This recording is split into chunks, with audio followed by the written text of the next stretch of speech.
नाही, योगेश कदम जे बोलले ते म्हणजे खरं म्हणजे आरोपीला पाठीशी घालण्यासाठी बोललेत, आरोपीला वाचवण्यासाठी त्यांचं वक्तव्य असल्याचं भास होतं आहे. मुळात एका गृहराज्यमंत्र्यांनी वक्तव्य करत असताना थोडं भान ठेवलं पाहिजे. आता हे म्हणजे खरं म्हणजे राज्यामध्ये देवेंद्र फडणवीस, अजित पवार आणि शिंदे सरकारमध्ये असे राज्यमंत्री बोलत असतील इतक्या अत्यंत गंभीर झालेल्या घटनेमध्ये प्रकरणात, त्यांच्या पक्षाचा एक आमदार सावकारे म्हणतो की अशा घटना घडतच असतात. अरे आता याला काही लाज लज्जा सगळीच काय विकली का या लोकांनी, की गुंडाळून ठेवली आहे कमरेला? थोडी तरी ठेवा.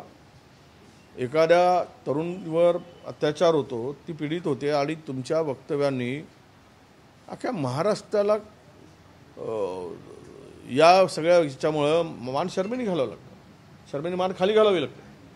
म्हणून मी जे बोललो, माझं जे वक्तव्य आहे ते योगेश कदमांच्या संदर्भात जे बोलले ते पोलीस खात्यांना सपोर्ट करायसाठी बोलले असतील तर याला गृहमंत्री आणि दोनही उपमुख्यमंत्र्यांची सहमती आहे का हे त्यांनी क्लिअर करावं. एक. दुसरी गोष्ट, शक्ती कायद्याची अंमलबजावणी करायसाठी आम्ही दोनही सभागृहामध्ये तो कायदा पास केला होता. राष्ट्रपतीच्या स्वाक्षरीसाठी पाठवला गेला. राष्ट्रपतीची स्वाक्षरी का झाली नाही, का करून घेतली नाही? राज्यात शक्ती कायद्याची अंमलबजावणी व्हावी की होऊ नये ही सरकारची काय भूमिका आहे? त्यांना हा शक्ती कायदा महाराष्ट्रात लागू करायचाच नाही का हे त्यांनी स्पष्ट केलं पाहिजे. आता त्यांनी स्वाक्षरी न केल्यामुळे ते विधेयक परत आलं.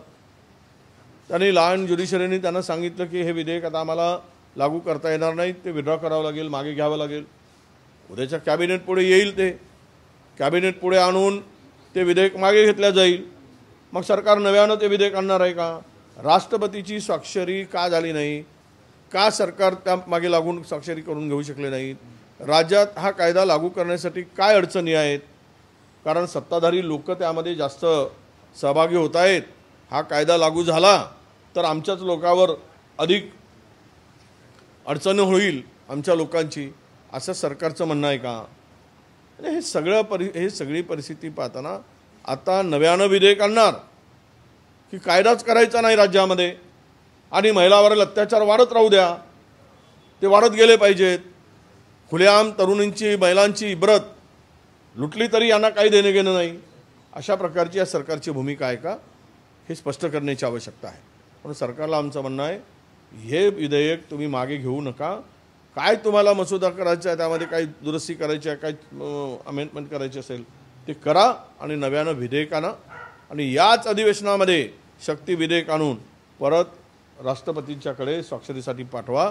राज्याची इज्जत आता शिल्लक राहिली नाही. जे महाराष्ट्रामध्ये एकेकाळी बिहार, यूपीला आम्ही या पद्धतीनं म्हणत होतो की बिहार, यूपी पुढे आहे, आता महाराष्ट्राला कुठल्या बाबतीत पुढे नेता येत माहीत नाही, पण महिलाच्या अत्याचारावर मात्र महाराष्ट्र आता पुढे जातो आहे. हे महाराष्ट्राला शोभनीय नाही, सत्ताधाऱ्यांना शोभनीय नाही, असं माझं स्पष्ट मत आहे.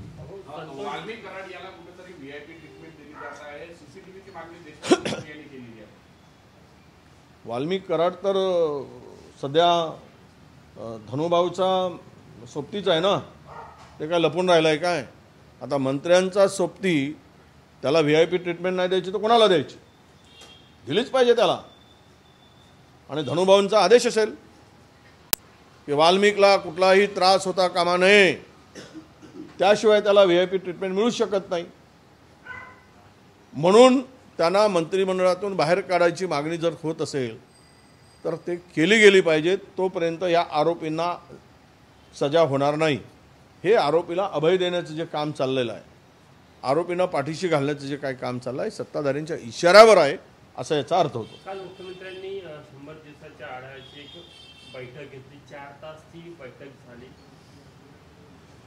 काय वाटतं 100 दिवसाच्या आढावा? नाही, 100 दिवस हे यशाचे आहेत की अपयशाचे आहेत, की कुठल्या कामाचे आहेत, की कुठल्या दृष्टीनं महाराष्ट्राला पुढे नेणार आहे, याचा कदाचित आढावा झाला असेल. पण आम्ही अशी एक आढावा बैठक लावू आणि या महाराष्ट्रात 100 दिवसात या सरकारचं अपयश आणि विशेष करून या सरकारच्या 100 दिवसाच्या काळात झालेले अत्याचार एका पुणे शहराचे मी वाचून दाखवेल तर मला अर्धा तास लागेल. ही सगळी माहिती पुण्यातली शहरातली मागवली आहे, माझ्याकडे उपलब्ध झाली आहे. इतक्या घटना रोज घडत आहेत पुण्यात, एका पुण्यामध्ये. आता ती एवढी मोठी लंबी यादी आहे. तर मला वाटतं की आढावा बैठक होत असताना पहिली सुरुवात महिलावरील अत्याचारापासून किती वाढलेत, किती कमी झालेत याचा आढावा घेतला तर बरं होईल. त्यातून महाराष्ट्राच्या एकूण आत्ताच्या सगळ्या परिस्थितीमध्ये लोकांना एक दिलासा दिल्यासारखं होईल. नाशिकचं पालकमंत्रीपद कुंभमेळ्यामुळे भाजपकडे असणार, गिरीश महाजन होणार अशी माहिती आहे. तर रायगडचा अजूनही तिढा सुटलेला नाही. आता काय करायचं ते करू देत. जनता हा सगळ्यात तमाशा बघते आहे. हा तमाशाच आहे म्हणजे, आणि तोही काही तमाशा म्हणजे हा याला आमच्याकडचा वराडी भाषेतला खडा तमाशा आहे. काय चाललं आहे, जिथे लोट आहे तिथे आम्ही, आणि त्याच्यासाठी स्पर्धा. कुंभमेळ्यामध्ये किती जणाला नावून निघायचं आहे ते आता या स्पर्धेतून दिसतं आहे. म्हणजे त्यामध्ये कुंभमेळ्यामध्ये पुण्य नाही मिळवायचं आहे तर पुण्याच्या पलीकडं पैसा मिळवायचा, पुण्याच्या माध्यमातून पैसा मिळवायचा आणि पाप करायचं धोरण जर असेल तर ते भांडत राहणार. राहिला रायगडचा विषय, तिथे फार मोठा कारण 3 आमदार शिंदे सेनेचे आहेत आणि एकच आमदार त्या राष्ट्रवादींचा आहे. त्यामुळे तिथे तिला सोडवावा आणि लोकांना पालकमंत्री त्वरित देऊन त्या जिल्ह्यातील विकासाला, उद्या DPDC आहे त्यातली कामं खोळंबली आहेत. पालकमंत्री नसेल तर रेग्युलर अनेक विषयांच्या बैठका असतात, ते सगळं थांबलं जातं, प्रशासन ठप्प पडतं. म्हणजे तुम्ही राज्याला पुढे नेताय की राज्याला मागे आणताय अशी परिस्थिती येता कामा नये. म्हणून लवकरात लवकर काय तो निर्णय घ्या आणि देऊन टाका असं मला वाटतं.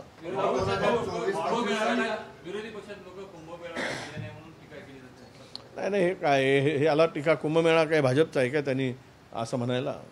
ज्याची आस्था आहे तो जातो, ज्याला प्रेम आहे जातो. काही जाण्याला काही अडचणी असतात. आता मी गेलो होतो कुंभमेळ्यात, मला वेळ मिळाला गेलो. आता काय जाऊन येणं म्हणजे हिंदू, नाही गेला तर हिंदू नाही. अरे वा रे वा. आणि तिथे गेलेलं पाप. म्हणजे ह्या सगळ्यामध्ये याला केवळ राजकीय दृष्टीनं बघता कामा नये तर त्या आस्था आणि भावनेच्या दृष्टीनं बघितलं पाहिजे त्या कुंभमेळ्याकडे. कुणाला जायचं असेल ते गेलेत, नाही गेलेत. काल आता उद्धवजी ठाकरे गेले नाहीत म्हणून टीका. कमाल आहे. आणि राहुलजी गेले नाहीत म्हणून टीका.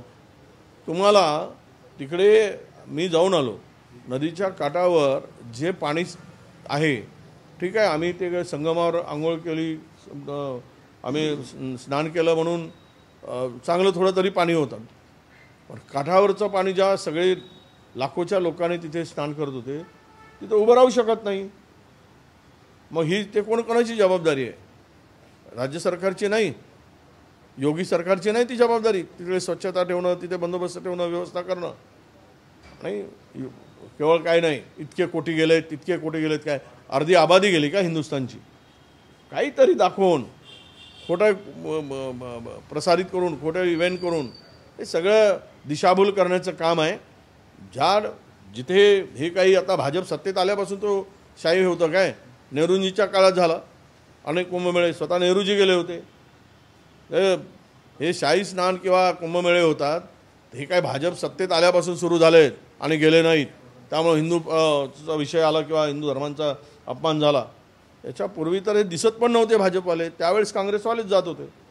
त्यामुळे याच्या बोलण्यामध्ये काही तथ्य नाही असं मला वाटतं. 2024-25च्या अर्थसंकल्पामध्ये गेल्या वेळेस महायुती सरकारने 8.5 लाख कोटींचा अर्थसंकल्प सादर केला होता.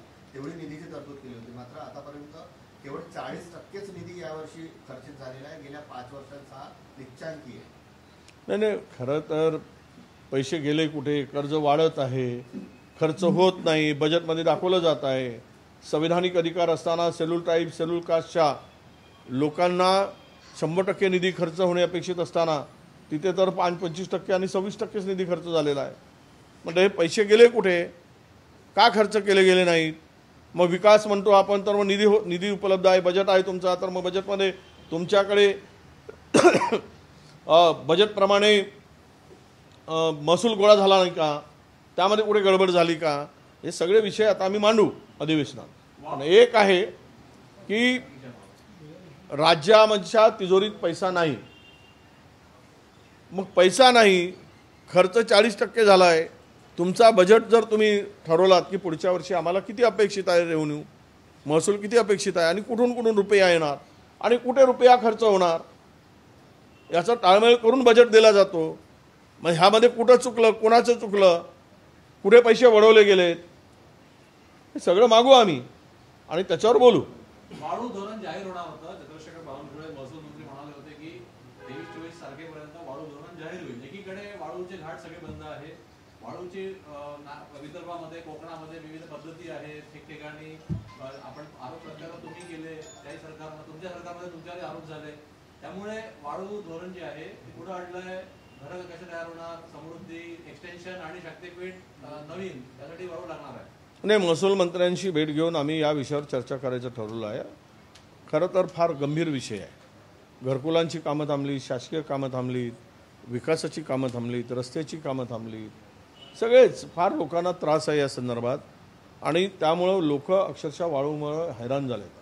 चोरीचं प्रमाण प्रचंड वाढलेलं आहे. झिरो रॉयल्टीच्या नावाखाली वाळू दिली जाते, ती वाळू दुसरीकडे मोठ्या प्रमाणात आपल्या चोरून टाकली जात आहे किंवा विकली जात आहे मार्केटमध्ये. एकदा काय ते स्वयंस्पष्ट धोरणांना महसूल मंत्री एक येतात, ते धोरण दुसरं सांगतात, दुसरे महसूल मंत्री येतात, ते नवीन धोरण सांगतात. अरे एकदा राज्यासाठी पुढच्या 10 वर्षासाठी वाळू धोरण हे असणार, ते एकदा फायनल केलं पाहिजेत. आणि काही करा, नाही तर सोडून द्या तुम्ही. धोरण बिरण आणायचं, लोकांना वाटेल ते घेऊन जाऊ द्या. नदी काय कोरड्या थोडीच पडणार आहे, चोरी थोडी थांबणार आहे. काम होत आहे तर घेऊन जाऊ द्या, खुले सोड ओपन करून टाका सगळं. आणि वाळूसाठी मला वाटतं की महसूल मंत्र्यांना आमचं सांगणं असणार आहे की किमान या प्रत्येक याच्यासाठी एक वेगळा सब डिव्हिजनच उघडलं पाहिजे, त्याला वेगळा एक पोलीस ताफा दिला पाहिजे. एक 100-150 लोकांचं युनिट करा आणि बघा महसूल कसा येतो ते तिजोरीत. हे सगळी अर्थसंकल्पीय तूटबीट सगळी भरून निघेल. एवढा मोठी रेतीचा काळा बाजार राज्यामध्ये होत आहे आणि सुरू आहे सर्रास. आमच्यावरही आरोप झाले, त्यापूर्वी बावनकुळेवरही आरोप झाले, ते सत्तेत होते त्यावेळेस. हे आरोप होत असणार. आम्ही काही घाट घेतो किंवा आम्ही धंदे करतो अशातला भाग नाही. पण त्या ज्या मतदारसंघामध्ये हे धंदे चालतात त्या लोकप्रतिनिधींना जबाबदार धरलं जातं. ते कोणाचाही लोकप्रतिनिधी असो, कुठल्याही पक्षाचा. तर हे आरोप होण्यापेक्षा यावर एक स्वयंस्पष्ट धोरण ठेवा आणि लवकरात लवकर अंमलबजावणी करा. लोकांचा खोळंबा होऊ देऊ नका, चोरी थांबवा, अशी आमची त्यांना विनंती. शिवाजी महाराजांना आक्षेपार्ह वक्तव्य करणारे प्रशांत कोरटकरांवर अजून 4था दिवस झाला फरार आहे. कोण कोरटकर? आता काय त्या मला नितेश राणे काही बोलतील कोरटकरावर असं वाटत होतं, पण त्यांचं वक्तव्य मी पाहिलं नाही. सोलापूरकरावर दिसलं नाही. त्याचं नितेश राणेचा तो बोलेल असं वाटत होतं मला. ह्याच्यावर मी कुठलाही अपशब्द वापरला नाही. त्या नरेंद्र महाराजावर कुठला दिव्य स्वप्न पडला की साधू संतांच्या भरोशावर महाराष्ट्रात सत्ता आली, मतदारांचा अवमान, एवढंच बोललो मी. एकही शब्द मी वाईट बोललो नाही. दाखवावा पुरावा. तो मलाच ज्ञान पाजळत होता नितेश राणे. आता हे 3 जणांनी, त्या छिन्नमनी, सोलापूरकरनी, कोणाकोणाची नावं घ्यावीत. या कोरटकरांनी धमक्या देऊन महाराजांचा अपमान केला आणि महाराजांचा अपमान करणाऱ्यांना हे काय बोलणार आहेत की नाही? सरकार काय, आता सरकारची भूमिका काय? एक जण कुठला आंदोलन करताना मला भाजपचा माणूस दिसला नाही. मात्र आमच्या विरोधात जे बोललोच नाही तर आमच्या फोटोला चपला मारताना जोळे हाणताना दिसले. अरे किमान 2-4 तरी या, तुमच्यामध्ये नैतिकता शिल्लक असेल तर त्या कोरटकराच्या, याला छिन्नमच्या, सोलापूरकरच्या यांच्या चेहऱ्याला मारा, नाही तर सरकारला जोडे खायची पाळी येईल. हे दिसत नाही? आंधळे आहेत काय सगळे? एवढा मोठा अपमान महाराजांचा होत असताना. म्हणून कोरटकर कोण होता मला माहिती. कोरटकरांचं काय, आता कोरटकर कोणाच्या भरोशावर आणि कसा मोठा झाला त्याचं एक पुस्तक आम्हाला लिहावं लागेल कोरटकरावर. आणि मोठं पुस्तक निघेल, ते 200 पानाच्या कमी निघणार नाही. त्यांनी काय काय करून कुठून काय केलं आहे अशा माणसाला तर फिरता येऊ नये नाही. गागल घालून वाढवून असा फिरतो तो मस्तीत.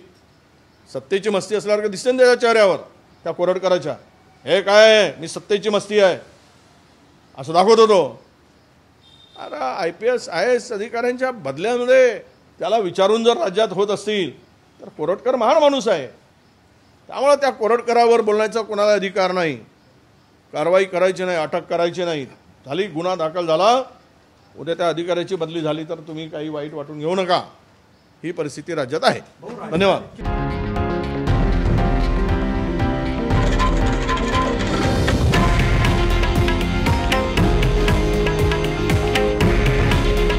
हे आहे देशातील नंबर 1 न्यूज नेटवर्क आणि आपण पाहत आहात TV9 मराठी. काळजी तुमची, हित महाराष्ट्राचं.